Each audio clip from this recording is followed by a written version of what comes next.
When a young American man meets a beautiful Swedish girl, he learns she has some serious mental problems. But when he leaves Sweden, he quickly realizes that whatever was causing her emotional anguish has followed him home. And then we travel to an abandoned town in Spain. What was once a thriving Bronze Age community that lasted thousands of years now lays empty. And the terrifying events in this area were so bad, they actually renamed the city. To this day, they call this settlement the Devil's Door. Today on Dead Rabbit Radio.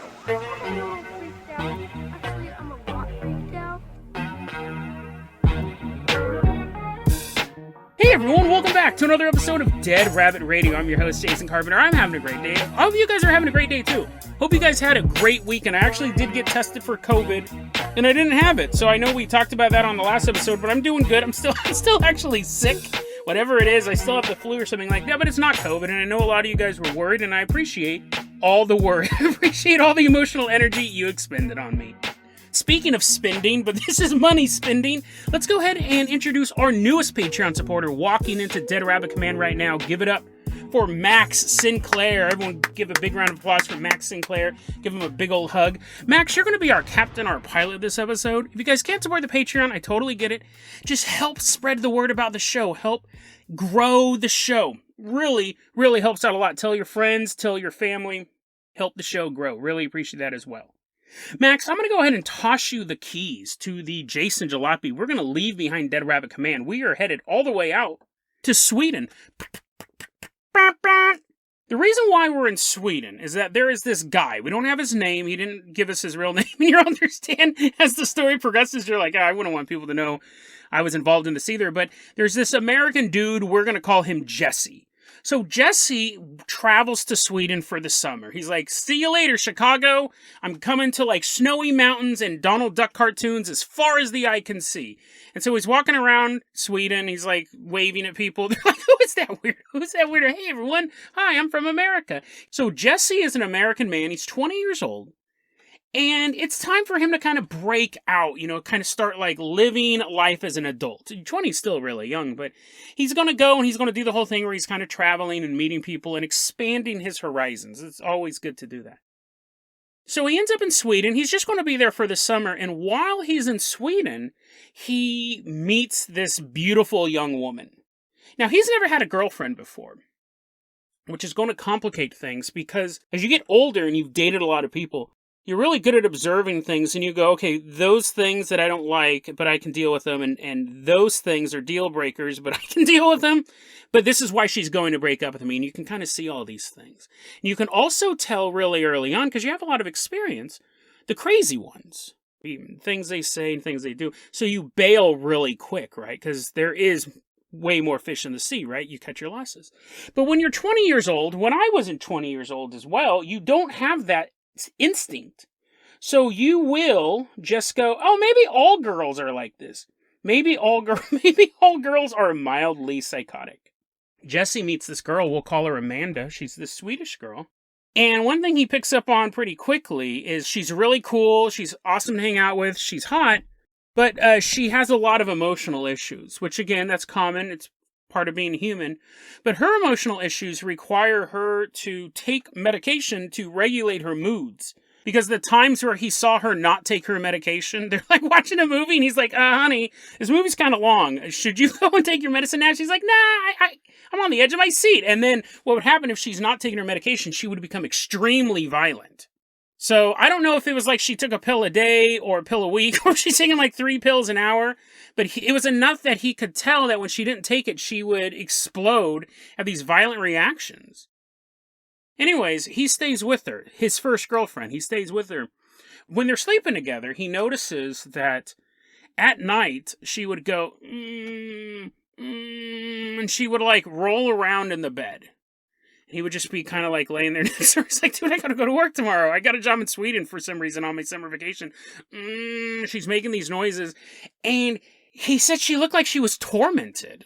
Like, it wasn't just she was kind of rolling around because her back hurt. She was like, I need my medicine. I need my medicine. In the middle of the night. Now, he's like, oh, great. And she's gibberishing. Well, actually, she's speaking Swedish, but he doesn't understand Swedish. So he just hears her going, "Arfy, darfy, darf," and he doesn't know what it is. He has no idea what she's saying. Now, when she wakes up the next morning, he's like, "Hey, you were like muttering in your sleep and you like look tormented and you're like scratching to the air. And also you took all the blankets. That's rude."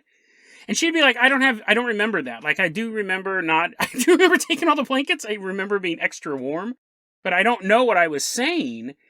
And she would scratch at herself in her sleep. So she'd wake up with scratches everywhere.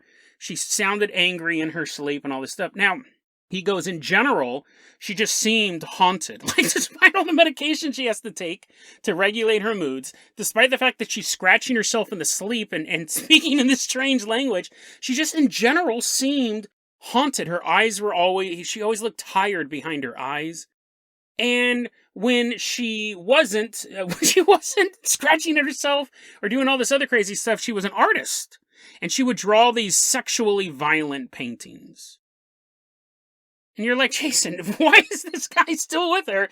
And why is he admitting to being with her in the first place? I know. But this is a really interesting story because for all the times I've been like, see ya, maybe if I had stayed around a little bit longer, this would have happened to me. I'm not saying I want this to happen to me, but as a paranormal researcher, it would have been interesting. So he stays with her, but, only for the summer, right? I guess there was a time limit on it. But he said, I'll come back next summer.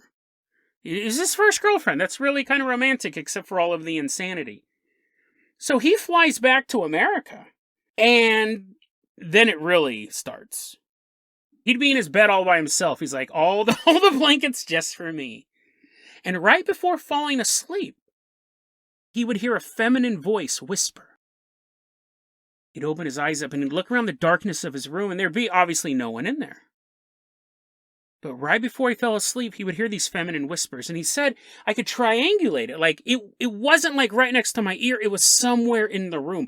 I could actually look into the darkness and go, it came from over there. This happened continuously. And then eventually he started to see what was making the voice.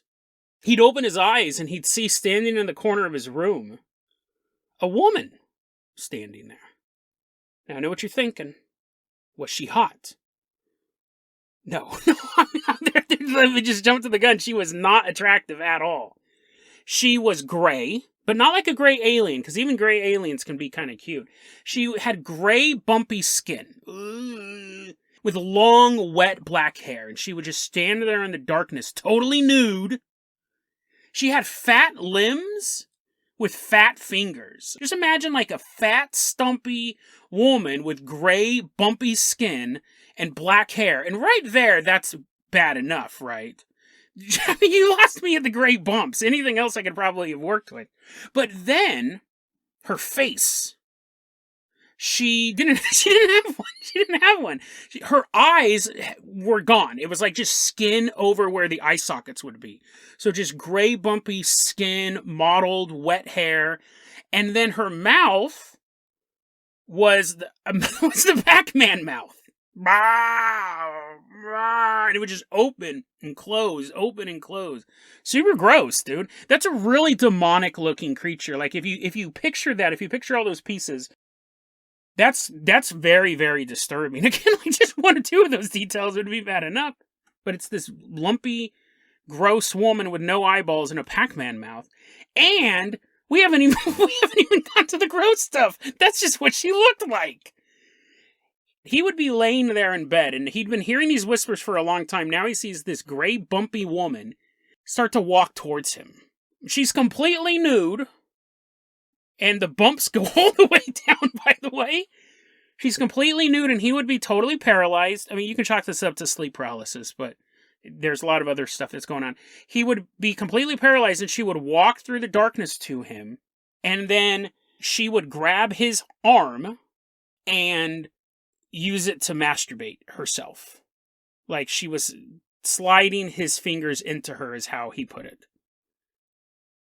And that's awful, right? That's horrifying. We've had ghosts sexually assaulting people. Normally, it's the physical sensation like you're waking up in bed and you feel the pressure on top of you, which again can be chalked up to sleep paralysis sometimes. Sometimes it can be demonic or poltergeist activity. But Normally, you don't see it. This one, he's looking, and he's totally paralyzed. He's looking at this woman, her big old Pac-Man mouth, and she's using his fingers to get off. Happy Monday episode, by the way. And sometimes he would wake up in the middle of the night, and I would not sleep. There's very few reasons in my life why I would start doing methamphetamines. This is one of them. If I had a choice between getting addicted to meth or seeing this when I went to bed, give me the meth. So sometimes, though, he would be like, oh man, he doesn't want to go to sleep, but he's super tired. He has a big exam tomorrow, so he's like, oh, I'm going to get some shut-eye. He knows he's going to be awake for at least 2 hours doing this horrible act. But sometimes she wouldn't do that. He'd be like, oh, good. Maybe she didn't show up. I can actually fall asleep. And he would wake up just in the middle of the night, and she would be standing over him, and she'd be masturbating herself while staring at him. This is terrifying. I was reading this story, and I'm thinking, I haven't come across anything like this. Sex with ghosts? Yeah. Demonic rape? Yeah. But watching it, I can't recall a story where they actually see this. A couple months later, this went on for a couple months, and then it just ended one night. Just disappeared. Never saw her again. And what's interesting is he starts to make the connection. Wait a second. I used to hang out with this girl, really hot girl. We dated for a bit. She was nuts. She had trouble sleeping. She drew all this sexually violent art. And I left her, and then I'm seeing this stuff at night, this sexually violent spirit. Maybe there's a connection between the two. He actually thinks like I might have caught it from her. Well, he ends up going back next summer. He wants to go see that girl again, whatever her name was, Amanda, whatever I named her. He flies out there to Sweden. She's fine. She's doing much, much better. She doesn't have to take all the medication she used to take. She sleeps better. Her life is returning to normal. Very, very interesting paranormal account. It does have some of the stuff we see in ghost lore, like succubi type of things like that. But this is almost like it's communicable. This spirit, I mean, we take this story, if it's true, again, we're in the world of the paranormal, so this could be true. The spirit is attached to her, it's tormenting her, it's causing all of her mental anguish, and it's doubling the activity at night. And then it attached to him and fed off this brand new energy. And she got better because of it. It was almost like this curse that was being passed on. Of course, you can make connections to movies like It Follows or The Ring, this spirit, this curse that follows from person to person. But still, a very, very fascinating and creepy story. And then you have to think, why did it leave him? Why did it leave him? Did it find someone else to go to? Did he not have the energy that she wanted? Was it not able to feed as much off him that it was on her? Who knows? But apparently it left her and it left him, so it may still be out there. And it's funny, as I was prepping this story, I started to think, what if this is one of those, I should have said this at the beginning of the segment, what if this is one of those stories that when I tell it, it spreads out? Because I've done that a couple times. I've covered stuff about cursed spirits. I'll put one of those episodes in the show notes. You're like, please don't, Jason. I don't want to hear a cursed episode. What if this is one of those stories, like, by describing her, by telling you it, it puts it into your bedroom? I hope not, right? I would hope not. But creepy story, I have to say, I read this story probably about a week or two ago, and I prepped these stories, and I haven't seen anything in my house like that. So I'm not super worried that it's a curse, but still, really fascinating, creepy ghost story. And then I started thinking, what if it wasn't necessarily a demon? What if it wasn't this separate spirit? What if it was her? What if it was her mental anguish? It was like a biolocation, her astral projecting over to him, because she loved him too. But it was all of the evil and the darkness out of her, so she almost exorcised herself. Like her possessiveness and her jealousy and all these negative emotions, all these dark emotions left her body to be with him, and then they dissipated, and now they're both better people for it. I mean, I don't know if he's necessarily a better person when they end up happily married and have kids, and their kids go, "Daddy, are monsters real?" He's going to look at his hand. And he goes, "Yeah, they're real. They are real." Max Sinclair, let's go ahead and toss you the keys of the carpenter. He was taking a nap that whole time. He's like, what did I miss? Max, go wash your hands, and then I'm going to toss you the keys of the carpenter copter. We are leaving behind Sweden. We're headed all the way out to Ochate.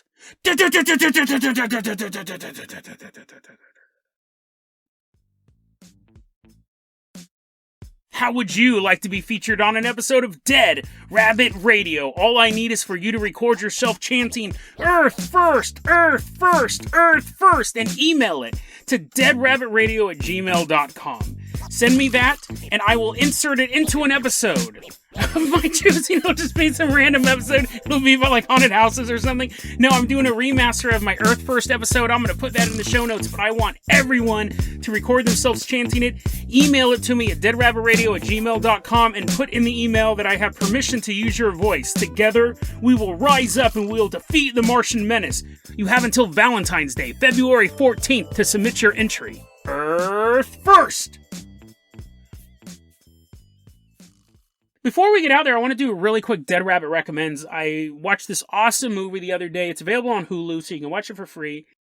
It's one of those movies that I don't really want to tell you much about because part of it is the journey. It's called We Have to Do Something.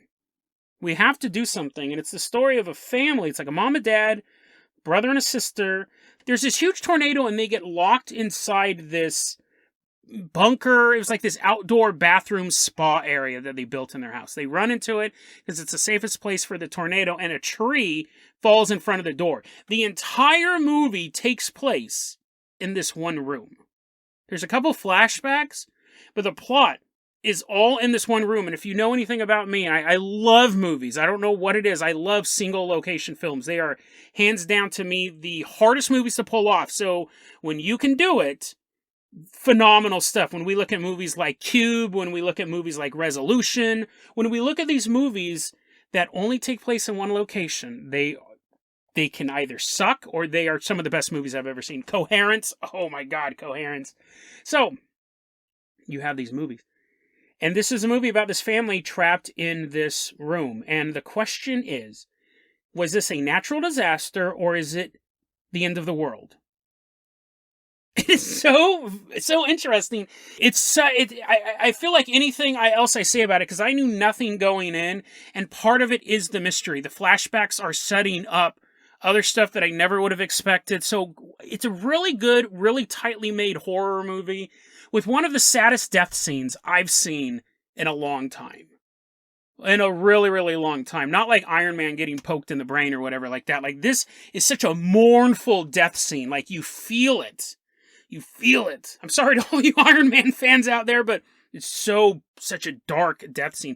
Really, really good movie. Really, really good acting. Great plot. We Have to Do Something. Check it out. Dead Rabbit Recommends We Have to Do Something. It's free on Hulu. Max, I want you to land this carpenter copter right here, and we're flying over this little place in Spain. We see it's a lot of rubble, and there's kind of like this big white tower, the remains of a chapel, maybe. Bring the carpenter copter down right here. And we get out, we're walking around all slow motion, all dramatic. We're walking around the town of Ochate. And this is in the county of Trevino in northern Spain. This is a city where legend and truth collide. And maybe, something much, much darker than we could ever imagine. Now, this is Basque territory. Northern Spain was controlled by the Basque people for thousands of years.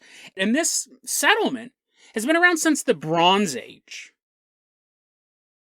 And from basically from cavemen going, oh, what's this? I can make a hammer out of this, smash your brain, to the 1300s. This was a populated area. The hills are uneven, so there's not a lot of farmland, but they found a way to make it work. They did a lot of sheep herding, they did a lot of cattle herding, and it actually was along a very popular trade route. And back then, it wasn't called Ochate. This town was called Gogate, which meant upper town. In the Basque language, it meant upper town, because it's on this hill. It's on this big, nice hill, and there's all these other hills. But they changed the name of it to Ochate, because Ochate, depending on the definition, means the secret door. And people started going, well, okay, it's kind of hard to find on the map if you change the name. Why'd you change it to the secret door? Because this place started to become rumored to be a pathway to a dark dimension.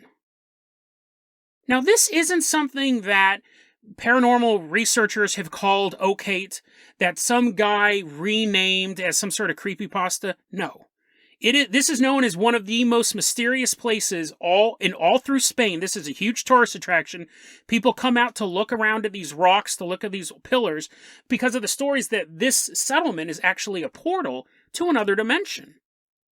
There's other versions of the name, depending on the translation. Sometimes it's called Diablos de Ochate, which means the secret door of the devil. Sometimes it's called Ochate, which is the wolf's door. So, there's doors all around. None of these are good doors, by the way. So when we look back at this language change, you ask the question, why did they change it? Because they were scared. From the Bronze Age until the 13th century, this was a settled area. And then, everyone left. Now, people go, they left because the trade route. There's a trade route that used to go by there, and it stopped going by there. This stuff happens in America. That's what causes ghost towns. Highways that are built so people stop going to this town. That's true. That's true. I would ask, why did they change the route as well? But anyway, so from the 1300s to the 1500s, this settlement was completely abandoned. The trade route had moved, and people had heard the stories. That is not a good place to go. We call it the secret door, or the devil's door, or the wolf's door. But in the 1500s, the city springs back to life. People move up there. You had like, I think it was at a certain point, like 26 people living there. It wasn't a bustling metropolis, but you had a lot of families there. You had a lot of laborers there. And at this point, it was all footpaths. The main road had kind of broken down. You would take your wagon only so far, and then you'd have to walk up the hill to get there. So in the 1500s, it is resettled. Fast forward to the year 1860. Smallpox ravages the community of Ochate. They get through it. They lose a couple people, but they get through it. 1864, typhus strikes the town of Ochate. Not doing too good. You just survived smallpox, now typhus is coming around. 1879, cholera strikes this city. Now, this is old-timey stuff, right? People weren't washing their hands. People were sleeping with sheep. Not sexually, but just using them as big old pillows. The point is like, they weren't the cleanest of people. I don't know. I can say that I'm Basque. I can say how dirty they were back in 1860, because I'm Basque. And I don't know if it's scientifically true, but I imagine they were less clean back then. People were less clean back then. Like, if you were in the Civil War and you got shot, you're like, I'm just going to walk around until I die. I can't clean this bullet out. So you have these three viruses, these three horrible plagues hit this city, and the plagues hit cities today. What made this weird was that none of the surrounding towns had any problem with these three diseases. So that was weird. That was a weird part of it. So it started making people, again, very superstitious about living here. They had heard the stories as well. So the town, again, the people who survived all three of those plagues, they move away. By 1930, there's only 4 people living in that town. And today, completely abandoned. And that would have been it, right? It would have been old legends. It would have been, and really no one was around to tell the legends. They all left or died of these diseases. But what happened was in 1981, the story became national attention again because there is a man named Prudencio Muguruza. And Prudencio was at Ochate one day, and he saw a UFO in the sky. He took a photo of it, and there was a Spanish magazine called Unknown World, and they published this photo. So he publishes this photograph in this UFO magazine, and I'll put it in the show notes. The photograph is weird. Like, I looked at it a couple times, and I was like, is this it? Or is this like some weird drawing? It doesn't look like a traditional UFO. But it really took off in the Spanish UFO community, and you had people who had heard the legends. They knew that this place was called the Secret Door, or the Wolf's Door. This town was known to be weird, and now you have a UFO sighting there. And Prudencio, this photograph skyrocketed him to the top of the paranormal research charts in Spain. He ended up quitting his job and becoming a paranormal researcher full-time. Isn't that the dream, guys? Isn't that really the dream? he starts dropping some knowledge about this town. Now, I don't know how much of this is true. A lot of people say it's not true at all, but this is dope. This is dope. This is what he says he uncovered. He's written a book about this. It's in Spanish, unfortunately. I can't read it. I mean, it's fortunate for Spanish speakers, but it sounds fascinating. He goes on to tell the story of the history of Ochate. He said back in the 13th century, back when the city first became abandoned, this is what happened. This is what he said he uncovered. Bleep blop blorp, get the thrusters working, one of the aliens said in the spaceship. I can't! They're offline! Another one said, like, sparks are shooting up in the gray alien's face.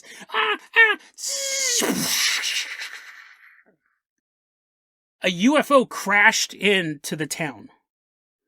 And everyone was out. Everyone left. And these aliens crawled out of the wreckage of the ship. Some of them are still alive. And they buried their fallen comrades, their fellow explorers, left their home who knows how long ago and has now been buried on an alien planet. And while the aliens were there, they're like, we got to figure out a way to send a message back or get this ship fixed because this place is a total mudball. I'm pretty sure cholera is going to kill us. And while these aliens were in this town of Ochate, the Knights Templar find out about them. So these dudes, these Knights Templar, decide to take out the demons that have conquered the town. And there is a battle between these alien survivors and the Knights Templar. And eventually, the aliens win. They actually push back the Knights. They take the town for themselves. And they remained there for 34 years. They put up a permanent settlement for themselves until a UFO showed up, came out of the sky one day, rescued them. Now, that's one of those stories that, whether or not that story is true, that's a dope story. There's no one else saying anything like this but him. Or is there? This is really, really interesting. I love this story. I just found out about it literally yesterday. I did a bunch of researching on it. And people go, we think he's making it up. We think like the photograph might have been a cloud, might have been a UFO. We don't know. But no one else is saying anything about these aliens crashing. But I kept digging into this stuff. Check this out. The area has a long history of people just vanishing, just gone. You also have other stories of people seeing UFOs. In fact, there is someone who saw a UFO before Prudencio even came to town. In 1978, there was a man named Angel Resniz. Angel saw a white light emerge from the city, break into three, and then shoot off towards a nearby mountain range. What's interesting about that one is that he saw them come out of, in the middle of Ochate, there is a giant sarcophagi, a giant tomb that's empty. It's just sitting there. No one knows who was in it before. I don't even know if they know when it was built. But there's this sarcophagi that's empty, and that's where he saw the white light come out of, split into three, and fly into the mountains. So is that where the aliens had buried their dead? Really, really interesting detail. And it took me a while to find that. Like, I was reading report after report, and I read multiple reports about this guy, Angel seeing UFOs, and finally I got to report, and they specified they came out of an empty grave. Very, very interesting detail, because it matches up to Prudencio's account. Even today, people still see UFOs there. Like I said, this is known as one of the most mysterious sites in Spain. There's a lot of tourists coming here. But they had a guy back in 1987, there was a paranormal researcher there with a group, and they were looking for the gateway. Is the gateway where UFOs are going? Is the gateway where the devil's at? Is the gateway where people are disappearing to? Or is it just a fun day trip for paranormal researchers, or everything combined, right? That's one of the beautiful things about being a paranormal researcher. We tend to have pretty open minds. Like, sometimes it can be so open our brain falls out, but it's also fun to just go out there and explore these things and think about these ideas. Well, it wasn't super fun for this guy, because in 1987, this paranormal researcher went out there with the group, and they were looking around, and at one point during the visit, he's like, hey guys, I gotta go take care of something, I'll see you later. And they found him later dead in his car. He'd killed himself with carbon monoxide poisoning. In 1988, another paranormal investigator, Mikhail Colmerno, saw 2 men in black walking around Ochate. But these just weren't any men in black. This wasn't Agent K and J. These guys were 10 feet tall, dressed in black suits. He's a paranormal researcher. He's there to see the weird and the odd and the unexplainable. He said, I was so scared, I couldn't move. He goes, I was sitting in my car and they walked by. He goes, I couldn't move. I couldn't function. Someone who's trained themselves to look at this type of phenomenon paralyzed him with fear. So in Ochate, a town that was renamed, it was originally a very descriptive name, Gogate, Hightown. It's on the top of this hill. But after hundreds of years of experiences lost to time, like we don't know what happened between Bronze Age and the 1300s. But in that time period is when they changed the name to Ochate. Enough stuff was going on that people started calling it Diablo's Day Ochate or Oxtate. They changed the name of the city because it was so spooky. So mysterious, something was wrong. They even knew it back then. And today we have UFOs, disappearances. These legends still exist, but what type of location would it be without ghosts? This is so scary. This is so scary. If you go to the town of Ochate, there's a chance you will hear a young girl's voice telling you to leave. Get out. That's pretty common in ghost lore, right? That's something we see in horror movies. But there's another voice in the town. Nobody knows who it belongs to. Nobody knows how long the voice has been there. But sometimes when you're in the town of Ochate, you'll hear the sorrowful wails of a woman. You'll hear her voice, hoarse and raw, from years, decades, maybe centuries of calling out. We don't know who she is. We don't know how long she's been trapped there, but she always says the same thing. Why? Why is the door still open? What secrets lie within the town of Ochate? Where does the darkness lead on the other side of the devil's door? We may never know, but we do know a few people have found out what's on the other side of that door. And the only voice that can penetrate the night and reach back to our realm, our physical world, is a voice pleading with us to close the door. It may guarantee that her soul is forever trapped in this living hell, but maybe she's trying to prevent someone else from walking through the devil's door.